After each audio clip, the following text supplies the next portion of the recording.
it's Jackson Fulcher again. I just released my Best Films of the Year video, so now it's time to do the Worst Films of the Year. And just to reiterate, if you don't agree with my list, that's fine. This isn't meant to be factual. This is just me personally talking about my year with film. And just to keep it balanced with my other video, I'll be talking about my top 20 least favorite films of the year. But first, some dishonorable mentions. Breaking In, Hunter Killer, Venom, A Wrinkle in Time, The Open House, The Spy Who Dumped Me, The First Purge, Life Itself, Winchester, Shock and Awe, Slender Man, Pacific Rim Uprising, I Feel Pretty, Axel. Oh, and speaking of Axel, hold on one second. So a friend of mine named Kevin sent me this poster of Axel. Thanks, man. I really love this movie. That's why it's on my dishonorable mentions, you asshole. Flower and The Strangers Pray at Night. There are some films on there that I really wish could have been in an actual list, but there are actually 20 more films that I disliked even more than that. So let's get these films out of the way so that I never have to talk about them ever again, and hopefully someone can learn from these worst films of the year to not make a film like that ever again.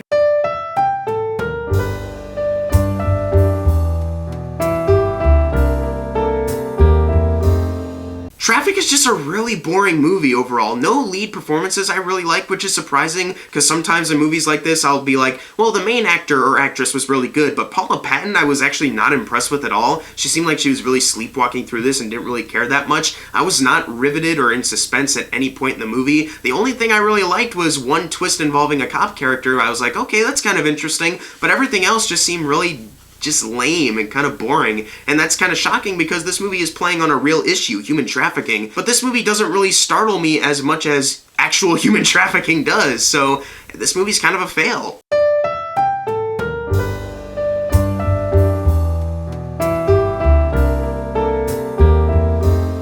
Mission Impossible Fallout is one of the best action movies I've ever seen. Mile 22, one of the worst, and that's surprising since this is Peter Berg re-teaming with Mark Wahlberg once again, Patriots Day, Deepwater Horizon, and Lone Survivor. This movie is so incomprehensibly made that every action scene left me with a migraine. It's so hard to watch, and Iko Uwais, I want to give him props because I love him in the Raid movies, and even The Night Comes For Us, which was released this year. And there are a couple moves that he does that are really cool, but overall, even his presence can't really save the action scenes in this movie. Very disappointing. Every character I hated. I hated every character. Mark Wahlberg sucks. John Malkovich, he's so boring in this movie. He plays such a bland character. Lauren Cohan, Ronda Rousey too, not good characters at all. Like, there's no character that I really liked in this movie, and what's worse is that it ends on a sequel. I could care less about that sequel. Please don't make a sequel. I don't want to see Mile 23.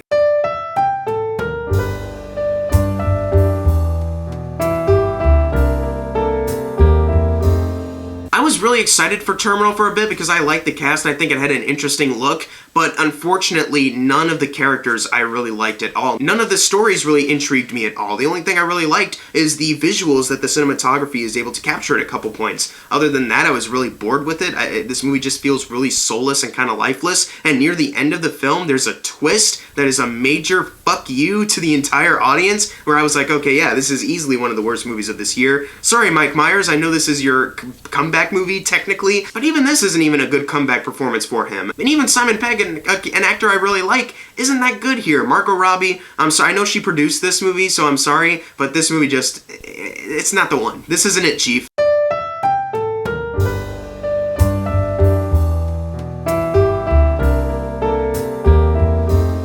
I haven't seen a lot of Clint Eastwood's movies, but I actually don't hate him. Like, I liked American Sniper, and I like The Mule, which I recently just saw, and I like Sully, but this movie is easily the worst I've seen from him. This movie is so embarrassing and so awkward. Like, you cast these people, the real people, but they can't act, so you automatically create just this awkward environment. I hated it. Like, this movie's so dull and boring too. Like, aside from the actual train scene, which is interesting, the entire hour and 30 minutes leading up to that is just, well, they were friends and they traveled together, and that's kind of it. Like, it's so boring. There's not much to these people at all, and you could take some liberties and try to make up new stuff, but I guess since you have the real people, you don't want to do that. You want to be as respectful as possible, but it's hard to get invested with the movie at that point. I can respect what Eastwood was trying to do, but God, was it a slog.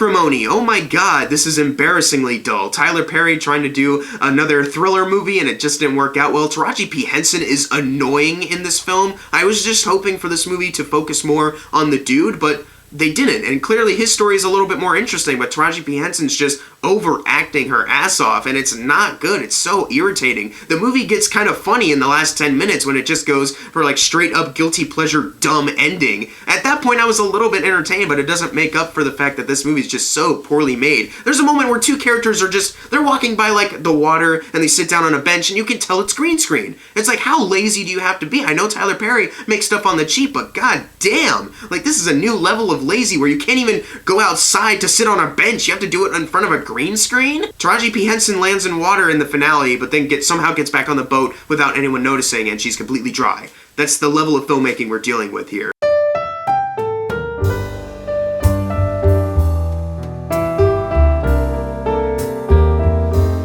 Father of the Year is a Netflix movie with David Spade, and oh my god, does he suck. But you know it's bad when David Spade isn't even the worst part of the movie, it's Joey Bragg from Liv and Maddie fame. Oh my god, was he a terrible lead character, and we're stuck with him throughout the entire movie. I could not stand his character. I couldn't stand Nat Faxon either. The only one I really cared about was Bridget Mendler, and unfortunately, she's not the main character. She's just the love interest to Joey Bragg, and that kind of helped his performance a little bit whenever he had to interact with her, but overall, it doesn't really save the rest of the movie. There's a really dumb VR scene, which of course you gotta have that. There's a moment where David Spade is in a pool, but it's like in the back of a truck, and someone starts driving and he's like, oh no, I'm gonna fall out of the truck now, and it's like so easy to do, like just so unfunny. This is some of the cheapest stuff that you could do for laughs, and it doesn't work. There's also a weird grandma character who is in love with one of the young boys. I forget who it was, but it was one of the young boys. Like, what an irritating experience. Thanks, Netflix.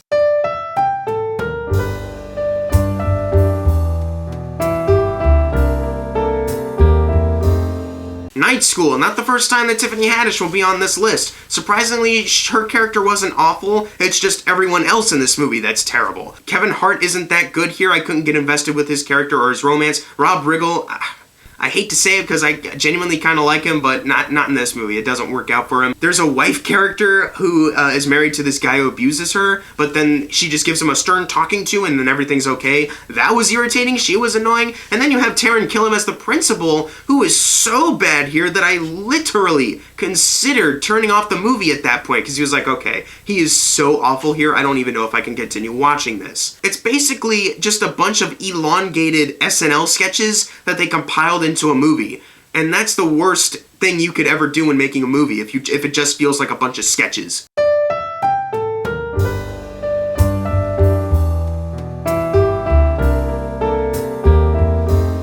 I've seen this director's first film, The Greasy Strangler. Hate it. It's one of my least favorite films of all time. In fact, I think it is my least favorite movie of all time. An Evening with Beverly Laughlin isn't as atrocious, but it still has a lot of the same issues. The acting is just so bland and poor, and I know a lot of people find humor in that, but I just can't see it. There's just so many awkward lines of dialogue that it makes me cringe that people can actually watch that and be like, yeah, that's funny. Like, I like that. That's a funny performance from Aubrey Plaza and Craig Robinson, where Craig Robinson is literally just going, the entire time. And it's like, why is that funny? Why do I care? Why is that clever other than, well, it's just weird, so,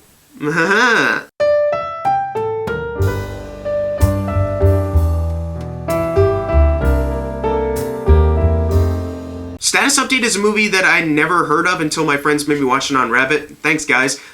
This sucks so bad. Ross Lynch, I want to root for him. I know he tried doing that Dahmer movie, but he just goes right back to like Disney Channel level of acting with this film. It's basically a Disney Channel movie just made incredibly raunchy. That's probably why I hated this movie so much. Like, god damn, man. Even his romance with Olivia Holt I couldn't even get into. Rob Riggle shows up and I couldn't get into their story as far as him being their father. Like, there's just so much that I really hated about this movie. There's one moment, though, involving Famke Janssen that was just so stupid that I was just like, okay, I have to kind of laugh. Like, I can't respond any other way but laughing. Other than that one scene, though, a lot of other moments in this movie just feel so unfunny and so cringy. There's a moment where Ross Lynch just sings Bruno Mars in the cafeteria, of course, and it's one of those crowd-pleasing moments like, yeah, good job, Ross Lynch. But I was just sitting there thinking, like, But why'd you do this? Why did you make this movie? Like, it's a clever-ish concept as far as you can get an app. Okay, it's not that clever, but you get an app that lets anything happen. Like, I can see some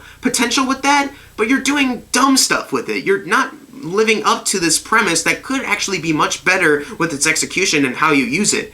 You're just doing the R-rated Disney Channel version of that, though.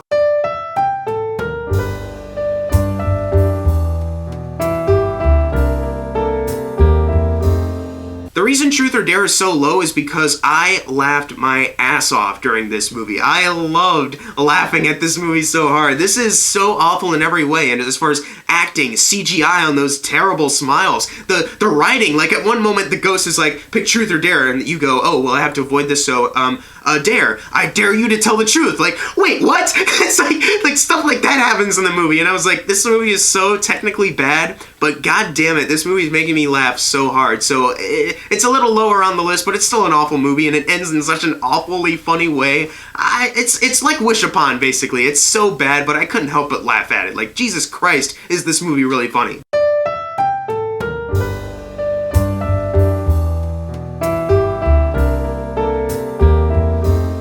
The Hurricane Heist is another one that is just so ridiculous that I couldn't help but laugh at it. It's a little bit more dull than Truth or Dare, though, which is why it's a little lower on the list. Toby Kebbell, I like him as an actor, but not a good performance here. Maggie Q, not that good here. The guy from The Witch, Ralph Ineson, I think that's how I pronounce it, not good here either, and I love his voice, but he really isn't that good here. And there's just so many bad CG moments, so many bad action sequences, that it's just hard not to just laugh at how dull and stupid and boring this whole movie is.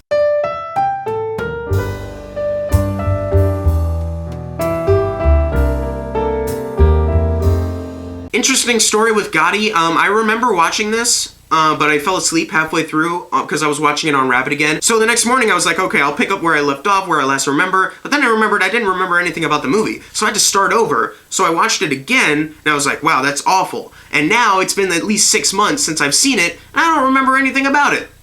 It's just that forgettable. I remember that they had terrible song choices for their decades. I remember the terrible makeup John Travolta had. I remember how bad John Travolta was. It's a movie that just feels so lifeless and dull that over time I've literally forgotten everything about it, which is something I've never really felt before with any movie, but here we are.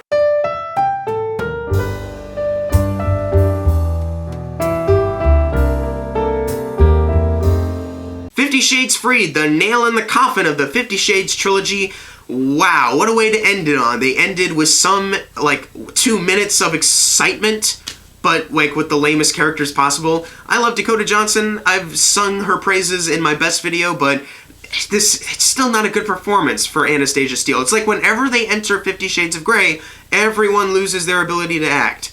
Same with Christian Grey also. Like, their chemistry is still non-existent. It ends with them being happy and having a child, but it's like, wow, I did not care from the beginning, and I still don't care about you guys, so why am I still here? Why is this movie even made? Why was this so successful? Oh yeah, because it's based off some books that people got hard-ons for, so you're gonna get a hard-on in the theater, right? Yep, we got that money, son!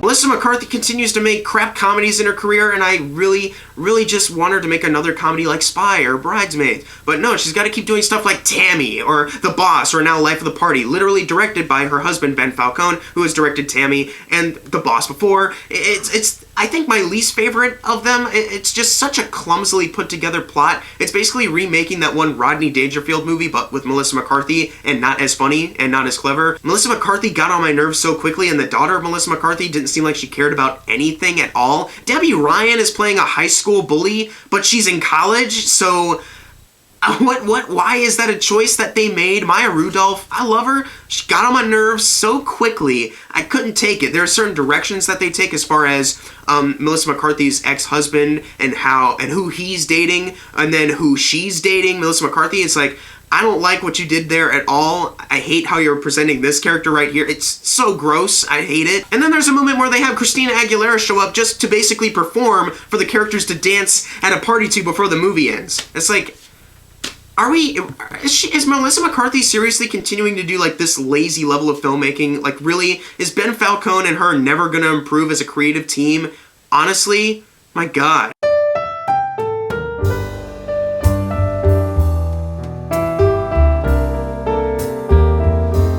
Game Over Man has an interesting idea to parody Die Hard, but it doesn't really work out the way they wanted to. I really was hoping that the chemistry from Workaholics would be here, but it's not. For some reason, they feel like they're all sleepwalking through this, which is very surprising to me. There's just so many moments where this movie just gets so gross to the point where it's just like, yeah, I get it, you're on Netflix, you can get away with it, but why are you doing this? It's disturbing, and this is supposed to be a lighthearted comedy film. Like, why are you going this dark with it? It's cringy, it's irritating, it's so poorly filmed. There's this one moment where they hook up this guy to like a bunch of random parts, and all of a sudden he's like a Terminator or an Iron Man. They can control him, and it's like, oh God, like you're dealing with that kind of logic now? Oh my God, I hope they don't make that sequel that they were teasing at the end. I hope that was just a joke and that they're never gonna make that sequel ever.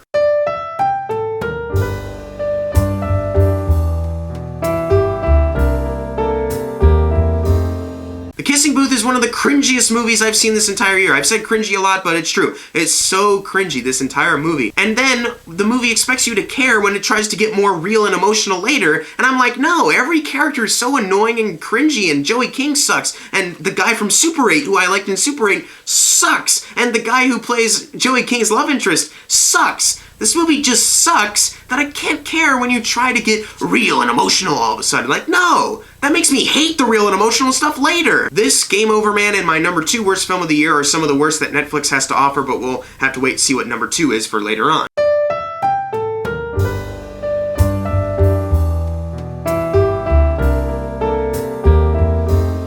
Show Dogs. This is a children's movie, so children will like it. That's why I'm being a wee lenient, but it's just so poorly made. I was watching it, I was like, okay, I'm trying to give it the benefit of the doubt because it's a children's movie, it's not made for me, but everything about this is so lazy. Like Beverly Hills Chihuahua, made by the same director, and those two dogs having a cameo in this one, which was just really self-indulgent and dumb. Even those movies are better made than what they did with Show Dogs. It's amazing to me how, as time has gone on, the filmmaking of these talking animal movies has gone down so much. And I love Will Arnett, I really do, but he could not care less about this movie, you can tell. And I really wanted to just give him a pass, like, well, he's trying at least, but no, his character's not good, and I don't think his performance is that good. I was really hoping I got the version that Double Toasted was talking about when I watched it, but I didn't, and you can tell that it's missing. Like, there's a moment where they're leading up to it, but it's gone. And I was like, oh man, they got so close to releasing it. The dogs are CGI'd for a lot of it. There's a CGI panda, and then there's a CGI tiger, and then the movie ends hinting at a sequel from a RuPaul dog. Like, are you kidding me? Like, stop trying to treat children like this, man. That's really insulting to them.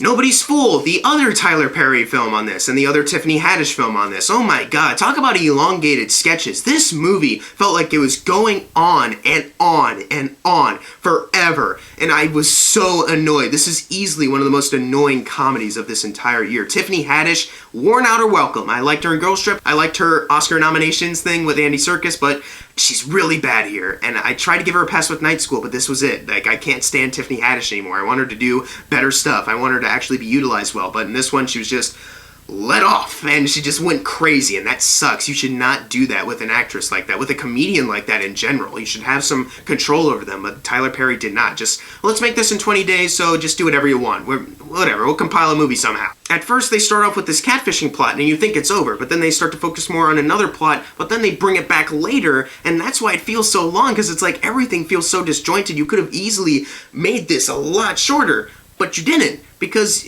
I don't even know why. It's like cheaper to make it shorter, isn't it? So it's Tyler Perry. My God, Tyler Perry. What a year.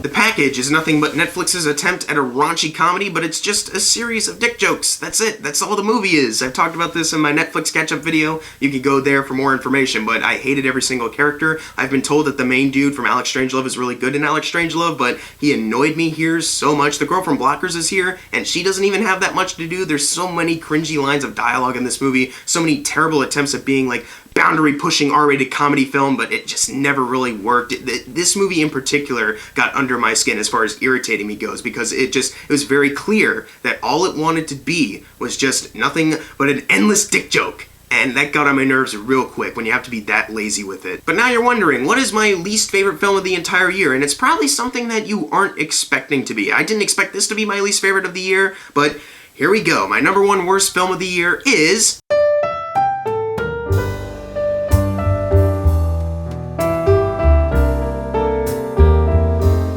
I watched this movie on Rabbit with a friend of mine, and the movie started off and it was like, okay, like what's going on here? And then that feeling of what's going on here continued on forever, as it felt like nothing was really being explained, and I didn't feel like I was being a part of this world. It just felt like I was being completely alienated from everything, and I couldn't get in on what was going on. And at that point, I was just super annoyed with everything. There's so many weird lines of dialogue, there's so many weird directing choices, and it's such a weird world that they don't bother really explaining or getting you to care about. There's no real great transition to it. Like 5 minutes in, we're already doing weird stuff, and we're not gonna bother having anyone really be that shocked by it. Like, they'll be shocked for a little bit, but not too much. And it's like, I really hated that. Like, it just created this alienating experience that I hated so much. There's this one, like, band performance, like, with just the worst kind of filmmaking, just a bunch of bright lights, and I was like, this is just kind of hard to watch, and it's really cringy to watch because you have these characters I don't like saying things that just sound really bad as far as writing goes. Then you just have these weird colors just popping up on the screen, this weirdly stylized one when you didn't really need it to be stylized, and there's just no explanation as to what's going on in this world, and you're just watching stuff happen. And you not only don't care, but you just don't know how to care. I have only seen this movie once, so maybe perchance there's that option where I can watch it again and be like, you know what, that wasn't that bad. But right now, still thinking about it and still talking to my friend about it, yeah, I really hate this movie. And every time I think about it, I just hate it more and more and more. I couldn't even really appreciate some of the cinematography or some of the costumes that they had made because I was just so confused by all of it. I just couldn't really get into it. So yeah, How to Talk to Girls at Parties. You probably weren't expecting that, but that is my least favorite film of the entire year. I have really no desire to rewatch that ever. I'm not completely refusing that idea, but I just... There's other things that I'd rather rewatch first, especially as far as movies I hate go. But what are your favorite or least favorite films of this entire year? Leave your thoughts in the comments below, and thank you guys for sticking with me for another year of movie reviewing. I'll try to get more reviews out in 2019, and as always, thank you guys for watching. Make sure to subscribe. I'm Jackson Fulcher. See you guys next time.